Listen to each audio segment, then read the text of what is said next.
Welcome to our choking relief video for adult children and infants, presented by Howard County Department of Fire and Rescue Services. This video is going to only cover choking. If you're interested in CPR and AED, go ahead and check out our other videos. Our adult CPR is going to be the hands-only CPR video, and then there is a separate one for children and infants. To begin, let's talk about some signs of an adult who is choking.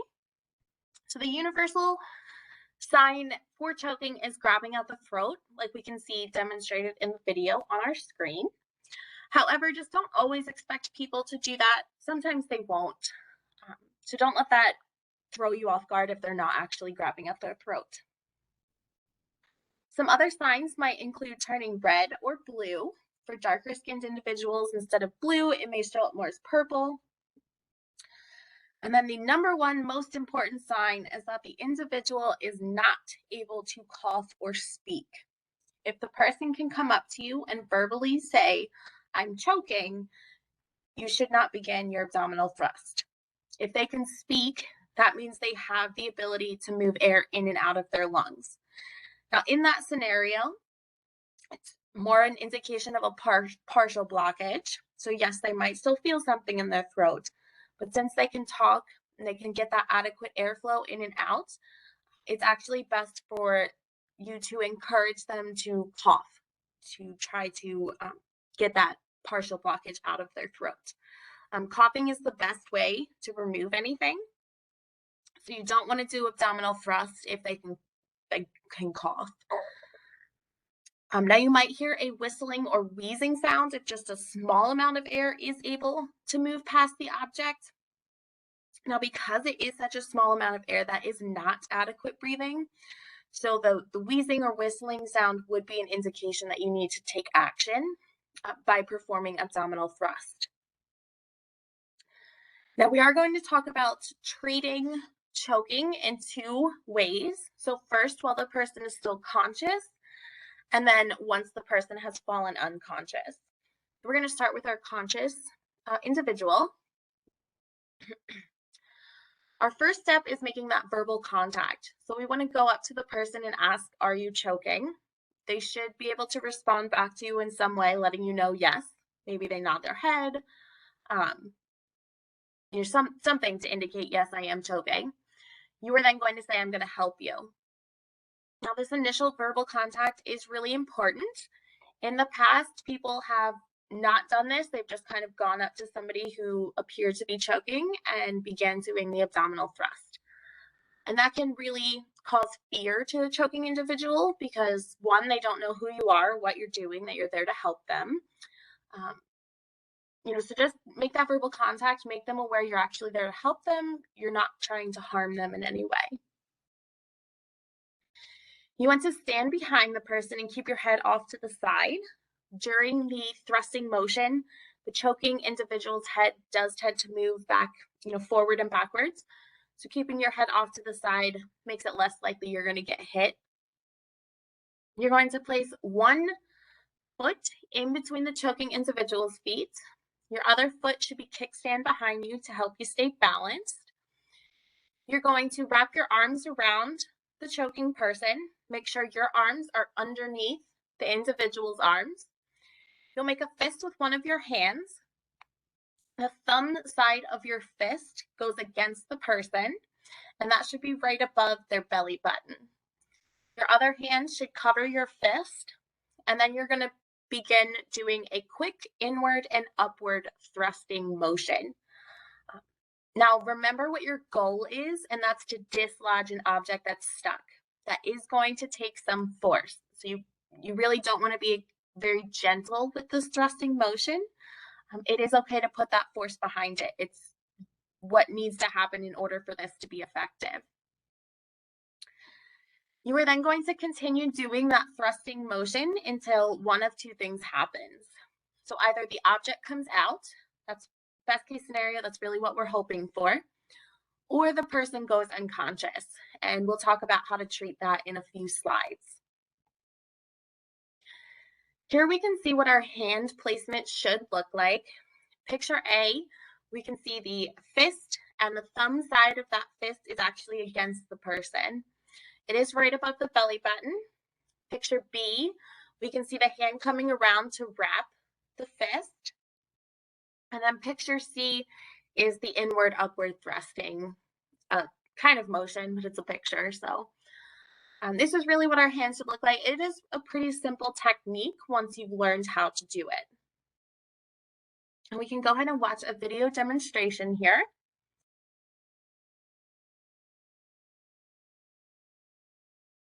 Right, so we can see he's making the verbal contact here. Are you choking?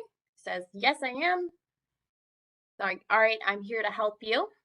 Stands behind the person,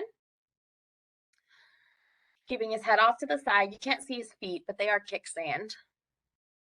He's made a fist with one hand. Thumb side is against the person. And notice how his arms are underneath the choking individual's arms.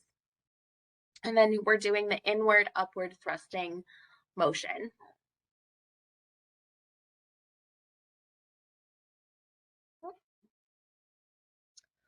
All right, now let's say that we've been doing those abdominal thrusts for a few minutes, hasn't gotten the object out, and now the person has gone unconscious. Once that happens, we want to try our best to get them down onto the ground relatively gently.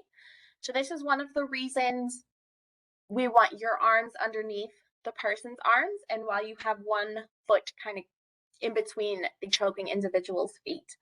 This way, if they do fall unconscious, you can kind of just gently slide their body down your leg and onto the ground. Now, do the best you can. You know, not everybody's going to be able to physically do that with somebody very gently. At minimum, we really want you just to try to protect their head from slamming into the ground too hard. Once they are down on the ground, we are going to actually start CPR steps. So we'll tap to see if they respond. We use a tap, shout, tap sequence for that. So we'll tap their shoulders, ask, are you okay? Tap their shoulders again. We already know they're not breathing because they were choking. So at that point, we now need to call 911 if we haven't already done so. It's really up to your discretion as to whether you call 911 while the choking person is still conscious. It's completely up to you, whatever you're comfortable with. You know, if we think about it, if you're calling when they're still conscious, if they do fall unconscious, EMS is already en route. So it will save a little bit of time.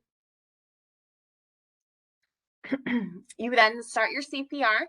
And for adults, this is hands-only CPR, so you're just worried about the compressions. There is no rescue breaths. And you're going to continue doing that until the AED becomes available and you can use that, or EMS arrives. Now, as a reminder, there are no blind finger sweeps. A blind finger sweep is when somebody takes their finger and kind of reaches in the back of the person's throat trying to feel for the object. More often than not, that actually ends up pushing the object further down into the throat. It's really not ever going to be effective because you're not able to see the object. You can't really reach it to remove it. So nothing should go in the mouth. No fingers, no kind of objects, nothing like that. The only reason you're going to be able to remove the object from the person's mouth is if it has come all the way forward. It's right at the tip of their tongue, super easy to grab. You're not reaching for anything. That would be the only reason that anything should really be going in the mouth. Now, for CPR, if you're not familiar with it or you need a little reminder of it, go ahead and check out our hands-only CPR video that is on our website as well, so that you can kind of have a better understanding of what these steps are once the person has gone unconscious. Now, the next age group we're going to talk about is children. So this is going to be ages 1 to 7. Now, just use your best judgment with this. There really actually is not a big difference when it comes to choking relief between them. The only difference is you're getting down on their level. So it's very simple. For a child who is choking, we still want to make that verbal contact. So we'll go up, we'll ask, are you choking? They should be able to indicate to you in some way, yes, I am. and then you're going to let them know you're there to help. You are then going to get behind the child. Now, more often than not, since children tend to be a lot smaller than us, instead of standing behind them, we're going to need to kneel down, or you can sit in a chair, just something to get yourself down to their level. If, for example, you are bending over and trying to do an abdominal thrust, it's going to be very challenging for you because you're not able to support the child's body against your body while you're doing that thrusting motion. So it's a lot more challenging to do it while bending over, so it's best to just get down on your knees or to sit in a chair or something like that. Once you are behind the child, you're going to wrap your arms around them. Same thing as our adults. We want to make sure our arms are underneath the child's arms. We will make a fist with one hand. Thumb side of your fist goes against the child, and that should be above their belly button, but below their ribs. So make sure you are below their ribs. That is the more important part. My other hand then is going to come around and cover my fist, and I'm still going to do the quick inward and upward thrusting motion. So for children, when they're still conscious, it really is the exact same process as our adults. Just kneel down. That's the only difference or additional step. Now for children, it does get a little bit harder for people to be using enough force with that thrusting motion. So just be aware of that. Try to keep what your goal is in mind. And that's removing a lodged object in their throat. That's not going to happen unless you're putting some force behind that thrust. You're going to continue that thrusting motion until either the object comes out. Great, that's what we're looking for. Or the child goes unconscious, and we'll talk about that in a second. Now, I do have a demonstration here. You're actually going to see two demonstrations. So the first part is going to be the abdominal thrust that we just talked about, just on a child. The second demonstration is going to be something called a chest thrust. And a chest thrust is another option that can be used on adults or children, so any age group with the exception of infants. And a chest thrust could be used when you cannot reach your arms around somebody's abdomen, or if it's a woman who is pregnant. When they're pregnant, it's going to be unsafe to do the abdominal thrust. So with a chest thrust, we're still standing behind the person, things like that. However, our fist is going to actually come up and go in the center of the person's chest. My other hand comes around. I'm still going to cover my fist, and then I just have to do a quick inward thrust, no upward motion with it. Now, abdominal thrust is always your best option. A little bit more effective than our chest thrust, but just know that there is this other option if you can't do the abdominal thrust or if it's a woman who is pregnant. So let's go ahead and watch these demonstrations. So we can see here a child appears to be choking. He said, "Are you choking?" He nodded, "Yes, I am." It's like, "Okay, I'm here to help you." He's going to stand behind the person. Now he's down on the ground, so he's kneeling behind the child. He's making a fist that goes underneath the child's ribs above their belly button. Other hand comes around. He's grabbing his fist, and then he's doing the inward, upward thrusting motion. And he is putting some force behind it. Now here is going to be an example of a chest thrust. So we can see we're still behind the person. We've just moved our fist up to the center of the chest, and we now only need to do an inward thrust, so it's straight back towards you.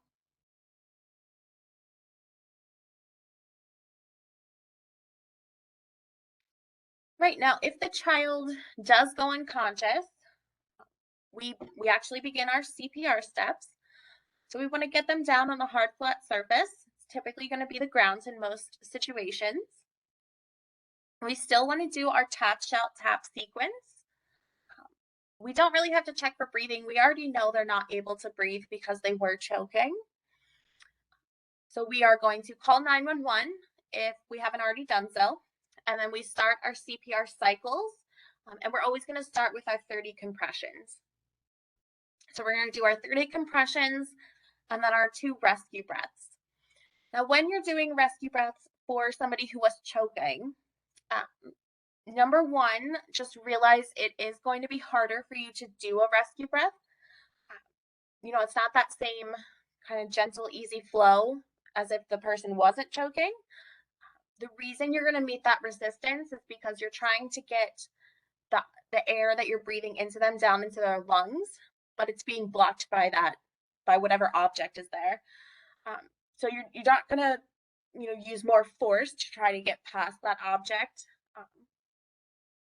You're still going to attempt your rescue breaths because there is always the chance that just a small amount of air is getting past the object. Even though it's a really small amount, it's certainly not adequate for life. That little bit is better than nothing. So you still want to try the 2 rescue breaths. And then you'll start your cycle over again, beginning with the 30 compressions. Once an AED becomes available, you want to go ahead and use it. And then again, no blind finger sweeps. All right, so we have now reached our last age group for choking relief, and that is infants. So this is under the age of 1. Now, for infants and choking, first I want to just go over some signs that an infant is choking, because it is going to be, a little bit different from adults and children's. The child is not going to be able to grab at their throat or answer any questions. You can't go up to a baby and say, "Are you choking?" They're not going to be able to say yes to that question. So one of the biggest signs is that the baby's lips are going to begin to turn a bluish hue. Other signs can include crying with no sound. You might hear that wheezing or whistling sound. They might be flailing their arms. They're going to look really panicked. Keep in mind that small objects that to us as an adult or a child would not be harmful, they can be big enough to block an infant's airway. So anytime if baby's having, belly time and they're starting to look panicked or something like that, I would be concerned with choking. So for treating an infant who is choking, we do 5 back slaps and then 5 chest compressions, and we continue going back and forth between the 2. So it is going to be best for you to do this while sitting down in a chair. That's going to allow you to use your thighs to help support the baby while they're on your forearms. So first, we want to have the child straddling our forearm while facing down. And that's what we can kind of see in this little picture here. So a good way to do that is to form a C with one of your hands, and that C should go around the baby's bony part of their chin. The goal here is that you want to be able to support baby's head, pretty well, because they're not going to be able to help you do that. However, be aware that you're not, smushing their cheeks in, something like that. If I'm smushing their cheeks in, I'm actually making their mouth smaller, so it's going to be harder for this object to come out. Where's it going to go? There's not any room in the mouth if we're, smushing their cheeks in. You'll have them straddling your forearm facing down. You want to try to keep their head below their feet. That allows gravity to kind of help you get this object out. Using your other hand, we're going to take the heel of that hand and do 5 back slaps right in between their shoulder blades. Now these back slaps, you got to put some force behind it. That is probably the most challenging part with treating an infant who is choking, is actually using enough force to get it out. So don't be afraid, put some force behind it while you're doing those back slaps. After I've done 5 of those, I then am going to switch baby over to my other forearms, but they are now facing up. So to do that, using the hand that was delivering the back slaps, I place that on the back of baby's head, and then I can just flip them over to my other forearm. Now they're going to be facing up, still keep their head below their feet, so we're still letting gravity help us here. And we're now going to do 5 chest compressions, and that is just like in CPR. So we're going to take 2 fingers, our index and middle finger, goes in the center of baby's chest, So right at nipple line, we want to press about 1.5 inches down. So we're going to do that 5 times, and then we repeat the process over again. So we want to get them flipped back over so they're face down on our forearm. We'll do 5 back slaps. Again, flip, we'll do 5 chest compressions. And we continue just going back and forth until, the object comes out and baby's going to start crying and making noises, or the infant goes unconscious, and we will talk about that in a second. But let's go ahead and watch a demonstration of our back slaps and chest compressions.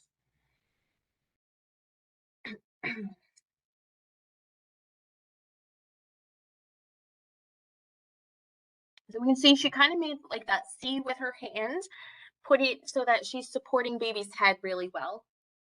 Baby's head is lower than the feet, and we did 5 back slaps, the heel of the hand. She flipped baby over. We're going to do 5 chest compressions. And then we start again. So we'll flip back over, do our 5 back slaps. Again, switch, chest compressions. And we just keep doing that back and forth. Now, one of the things that people tend to have a little bit of trouble with this technique is actually switching them from one forearm to the other. When you're doing that, just really try to focus on supporting their head. Infants, they're not able to really control their head at all. Their neck muscles haven't developed enough. So you have to do that yourself, right? You have to keep their head, pretty steady so it's not flopping around and everything. So really just try to focus on that when you're transitioning. Now, hopefully that's going to work, right? And the object comes out, baby starts crying, sense of relief, everything's good then. If, however, that technique doesn't work and the infant does go unconscious, you are going to know right away because they will go limp in your arms. And when that happens, it is pretty noticeable. They lose all muscle tone. You can really just feel it when it happens. So if that were to happen, you're going to place the infant on a hard, flat surface, but elevated is going to be best. So counter, table, changing table as long as the mat's been removed, something like that. And you're going to start your CPR. So we start with 30 compressions. We're going to do the 30 compressions, center of the chest. After that, we need to do our 2 rescue breaths. And just as we discussed with our child rescue breaths, you still attempt them, even though we know the infant's choking. Just expect to meet a little bit more resistance. You're most likely not going to be able to see chest rise, but still attempt the rescue breaths just in case a small amount of air is getting past the object. And a reminder, no blind finger sweeps, nothing in the mouth. Before you deliver a rescue breath for children or infants, you should take a peek inside the mouth to see if the objects come all the way forward. And when I say forward, I really mean the tip of the tongue, right at the front of the mouth, easy to grab. If that has happened, go ahead and remove it before you deliver a rescue breath. All right, so that concludes our choking relief video. If you have any questions, please feel free to email us at outreach@hcdfrs.org, or you can give us a call, 410-313-2016. If you want more detailed explanation of performing CPR, I recommend you check out our hands-only video for adults and then our child and infant CPR video for the younger age groups. But have a good day.